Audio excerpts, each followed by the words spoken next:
Well, let's get more now on our top story, the call by US Secretary of State Hillary Clinton on China to protect human rights. Within the past few moments, China's President Hu Jintao has called for the United States and China to respect each other's concerns amid this row.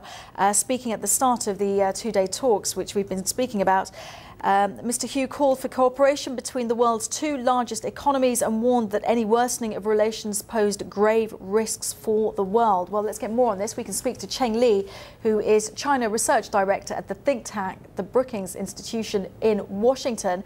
Now, Hillary Clinton doesn't mention Mr. Cheng, but I think we know what she's talking about when she speaks to China and calls for China to respect the aspirations of its citizens.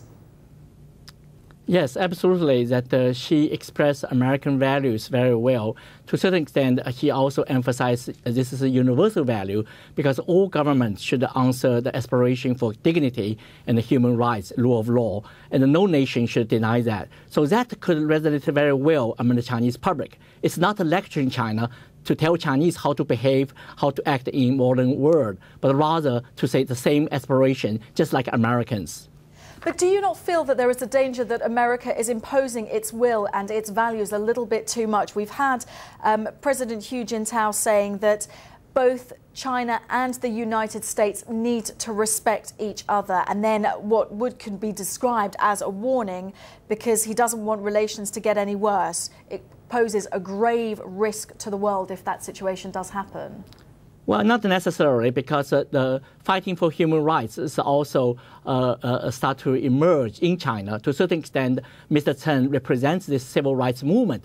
And also, some of the Chinese leaders, particularly Premier Wen Jiabao, also talk about universal values. So there's a good opportunity to really push China go to the right direction and to be along with the international community to respect human rights. So I think this talk will highlight the importance of that issue. So even China is an economic major power, even China plays a very important role in security, but respect of human rights is always a core value for any nation, and particularly for a major country such as China.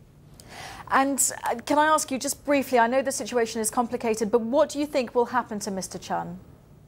Well, certainly it's not easy because probably different people give him different advices, and also that the fight will not succeed in a short period of time. So there will be some bad news, but the fact that he decides to stay in China based on the information we have, that's certainly hopeful. If China is completely hopeless, there's no point for him to stay in China.